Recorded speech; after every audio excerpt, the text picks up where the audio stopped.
बिस्मिल्लाहिर्रहमानिर्रहीम। असल बात से मैं इकबाल इंजवा। नाज़रीन, साबक वज़ीर-ए-आज़म आज़ाद कश्मीर सरदार तनवीर इलियास नाअहली के बाद जो अदालत के ख़िलाफ़ उन्होंने एक बयान दिया, उसके बाद नाअहल करार दे दिए गए। तो अब उनका मुस्तकबिल क्या होगा, इस पर आज हम बात करेंगे। कल असम्बली का इजलास होना था आज़ाद कश्मीर का, लेकिन कहते हैं कि सेशन पूरा ना होने की वजह से मुलतवी हो गया। इसके पीछे क्या रीज़न थी, ये तो अंदर की कहानी कुछ और होती है, हमें कुछ और पता चलता है। लेकिन चलें, आज मुतवक्के है, देखते हैं कि असम्बली में जो पाकिस्तान पीपल्स पार्टी है उनकी तरफ से चौधरी यासीन को नामज़द किया गया है, और पाकिस्तान PTI तहरीक इंसाफ का जो उम्मीदवार है वज़ीर आज़म का, वो लिफाफे में बंद है, वो अभी सीक्रेट है, वो बाद में ही पता चलेगा कौन है। यहाँ सवाल ये पैदा होता है कि कौन वज़ीर-ए-आज़म बनेगा।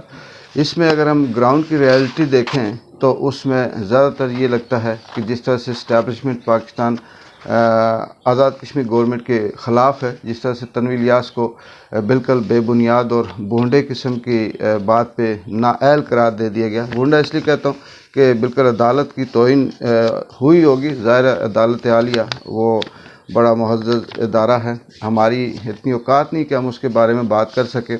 लेकिन ये भी वज़ीर आज़म आज़ाद कश्मीर थे, अदालतें भी मुल्क में एक उसी के अंडर आती हैं। माफ़ी भी हो सकती थी, वार्निंग भी हो सकती थी, लेकिन इसके पीछे डोरें कहीं और से हिलती हों तो ज़ाहिर ऐसे ही फ़ैसले होते हैं। तो नाअहली के बाद उनकी हमायत मुझे लगता है कि कम होगी, क्योंकि यहाँ पे जोड़ तोड़ भी होती है, यहाँ ज़मीर भी बिकते हैं, यहाँ पे ख़रीदो फ़रोख्त भी होती है, यहाँ मेरिट नहीं होता।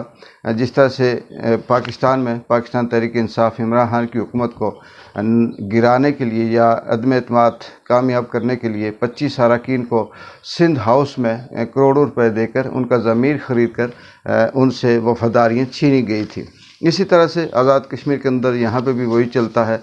यहाँ इंसान से ये देखता है, यहाँ हमारा जो DNA है इस माशरे का, बदकिस्मती से वो मुफाद परस्त है और वो ज़्यादा से ज़्यादा अपने मुफाद को देखता है। जबकि एक शख्स अगर नॉर्मल ये सोचे कि अगर उसे अच्छा वक्त गुजर रहा है, उसकी जो आमदन है, उसके पास जो बैंक बैलेंस है, सासें हैं, वो उसकी ज़िंदगी के लिए पूरे हैं, तो मेरा ख्याल है उसे एक अच्छी साफ़ सुथरी बाज़मीर और बाकिरदार ज़िंदगी गुजारनी चाहिए। लेकिन यहाँ बिकने वाले बहुत हैं। अब उस बिकने में भी यहाँ मुकाबला है। एक तरफ तनवीर इलियास अपने आप को सरमायादार कहते हैं, जो आजकल काफ़ी इसमें हैं, ज़ेर आताब हैं, उनके सितारे गर्दिश में हैं, ज़वाल पज़ीर हैं। तो दूसरी तरफ जो पीपल्स पार्टी है, उनके भी जो मुफाहमत के नाम नहाद बादशाह जिनको कहा जाता है, वो भी ख़रीदो फ़रोख्त के और ज़मीर ख़रीदने के, वफ़ादारियाँ ख़रीदने के माहिर हैं। देखते हैं कि पीपल्स पार्टी ख़रीद पाती है अपने बंदों को, वफ़ादारियाँ ख़रीद पाती है, या पाकिस्तान तहरीक इंसाफ बरकरार रख पाती है। इल्ज़ामात ये भी लगे थे तनवीर इलियास पे, एक सहाफ़ी ने उनके जो मुखालफिन हैं उन्होंने ये इल्ज़ाम लगाया कि 15 करोड़ रुपये बैरिस्टर सुल्तान महमूद चौधरी को ऑफ़र की गई और 1.5 2 करोड़ रुपये फ़ी वोट देने की बात की है, और अभी से बोलियाँ लगने शुरू हो गई हैं।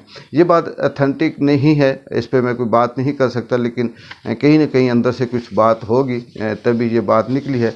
लेकिन इसके बावजूद ये कहूँगा कि क्या ये सारा कुछ किस तरह से हो पाएगा। बात ग्राउंड की हो रही थी कि अगर हम स्टैब्लिशमेंट की देखें, उन इदारों की तरफ देखें जो इससे पहले माजी में भी असरअंदाज होते रहे हैं, हुकूमत चलाते रहे हैं, और तनवीर इलियास की हुकूमत गिराने में भी जिनका हाथ है, अगर वही एक्टिव रहे तो फिर ये है ऐन मुमकिन है, बहुत ज़्यादा चांस है कि पाकिस्तान पीपल्स पार्टी का वज़ीर आज़म यहाँ पे बन जाएगा और ख़रीदो फ़रोख्त हो जाएगी, वफ़ादारियाँ बिक जाएंगी। ये कोई बड़ी बात नहीं है। लेकिन दूसरी तरफ अगर हम ये बात करें कि सरदार तनवीर इलियास बाहिम्मत रहे, उन्हें अगर सियासत करने की जो अपनी जो मंजिल है, कोशिश है, जदोजहद है, हिम्मत है, वो रही, तो वो इसमें बरकरार रहेंगे और पाकिस्तान तहरीक इंसाफ का वज़ीर आज़म नॉमिनेट होगा और उसके बाद फिर आगे सिलसिला चलता रहेगा। ये भी क्योंकि यहाँ पे मुश्किल है कि तनवीर इलियास खाली सिर्फ यही नहीं था कि उन्होंने अदलिया के ख़िलाफ़ कोई बयान दिया था, बल्कि वो इमरान खान के हवाले से भी उनको बहुत ज़्यादा करीबी थे, होते जा रहे थे, और फाइनेंस के हवाले से भी ये बहुत ज़्यादा सपोर्ट कर रहे थे, क्योंकि पाकिस्तान में पाकिस्तान तहरीक इंसाफ इमरान खान के लिए आए रोज़ इस वक्त तक मुसलसल मुश्किलें बढ़ती जा रही हैं। उसकी जान को भी ख़तरा है, अभी तक ख़तरा है, और सारे हरबे नाकाम होने के बावजूद PDM बुरी तरह से पिटने के बावजूद अदालत से भी, और एक एक हरबा जो वो कर रही है वो सारे नाकाम होने के बावजूद भी इमरान खान उनके असाब पे सवार है, और उससे पूरा पाकिस्तान, पूरी रियासत जो है, जो ताकतें हैं मुक़्तदर हल्के हैं, वो खौफ ज़दा हैं, और उस खौफ से कभी वो ख़ुद ही कानून को तोड़ते हैं, ख़ुद ही फिर कहते हैं हम कानून की हिफाजत करते हैं, आइन की धज्जियाँ ख़ुद बिखेर कर कहते हैं कि हम आइन के तहफ़्फ़ुज़ के लिए काम करते हैं। इसी तरह से मुल्क को तबाह बर्बाद करके कहते हैं कि हम मुल्क की सलामती के लिए काम करते हैं। आवाम को भूखा नंगा मार के महंगाई के उस तूफ़ान में, उस दलदल में फंसा कर कहते हैं कि हम आवाम की खिदमत के लिए आए हैं, क्योंकि वो बादशाह हैं। ज़ाहिर सी बात है, PDM हो गए, ताकतवर हल्के हो गए, वो ख़ुद जो मर्ज़ी कह दें वो कह सकते हैं। बड़ी अजीब बात है कि मीडिया पे 1 साल से मुसलसल पाबंदी, सहाफ़ियों पे मार-धाड़, कत्ल गारत के बावजूद भी ये कहते हैं जी कि हमारी इस साल में जो आज़ादी रही है राय की, वो सबसे बेहतर रही है। इससे बड़ा लतीफ़ा और क्या हो सकता है। तो ये सारी चीज़ें, ये सारे फैक्टर वो थे जो तन्वीर इलियास को नायल करने के पीछे मुतहर्रिक थे और सबब बने, जिसकी वजह से वो हटाए गए।